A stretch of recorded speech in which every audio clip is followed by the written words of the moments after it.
สวัสดีค่ะวันนี้ไม่ใช่ข้างเวียนหน่อยแล้วข้างท้องมาลอยกระทงต่อเทียนต่อถูกมันเด้อลอยกระทงที่หนองหลังวัดนั่งสีชัชวาล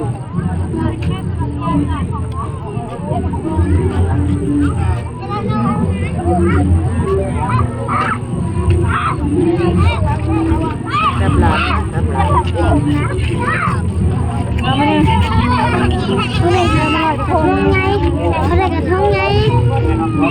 เอาเลยลูกเอาเลยอันนี้กูมันจะได้นะน้องวันพี่น้องแล้วนี่จะเห็นนะเพื่อน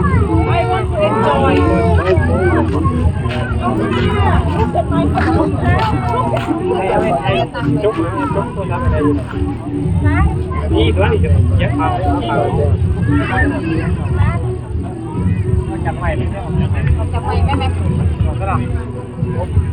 ใช้รหัสยังไงเพื่อนหาใส่ตั้มนี่จับใหม่จับใหม่ได้ล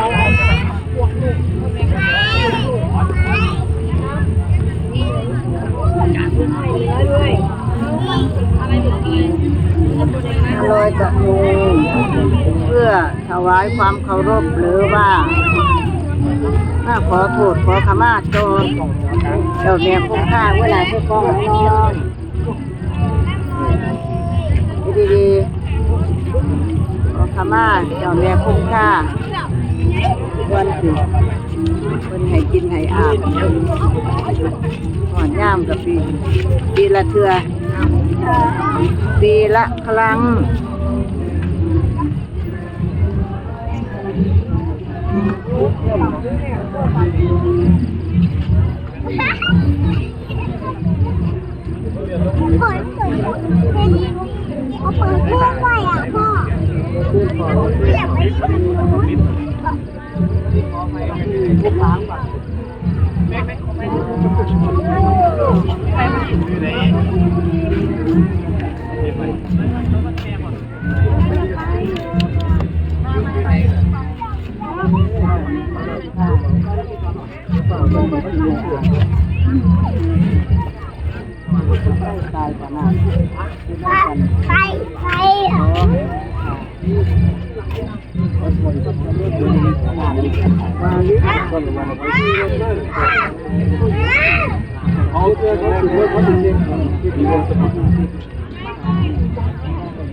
แต่เขาไปดูจริงๆไปดูเขาดีกว่า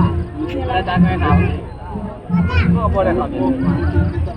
เคยกินสักครั้งนั่นแหละที่ผมขอให้สวยจริงๆมองไปไม่ได้เลย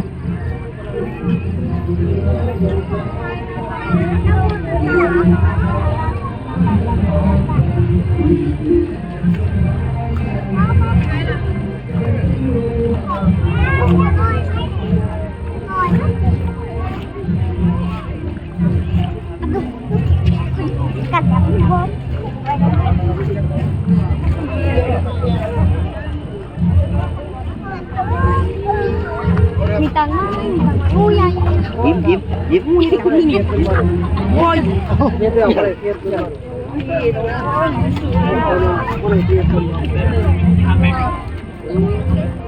หอยซาเดียเลยสิหอยซาเดียเลยสิ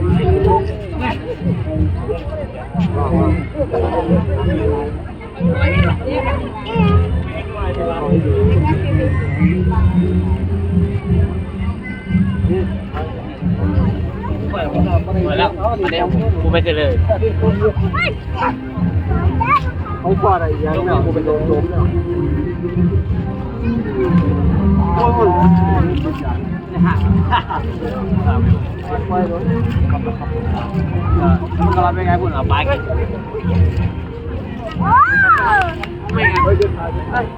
ฐานเราเรียนมันแบบแล้วไปไม่ได้ฐานตัวเข้าไป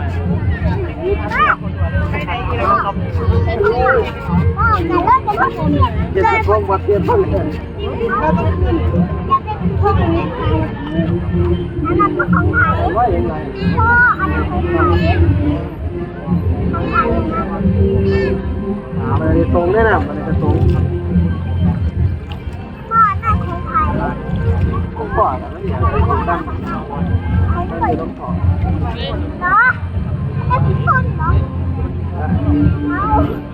จำไม่ได้นับเลยอ่ะแล้ว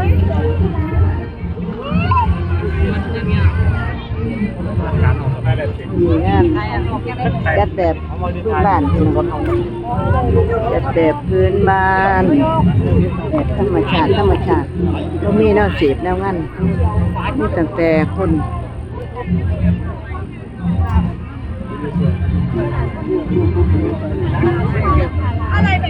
ขอบคุณค่ะ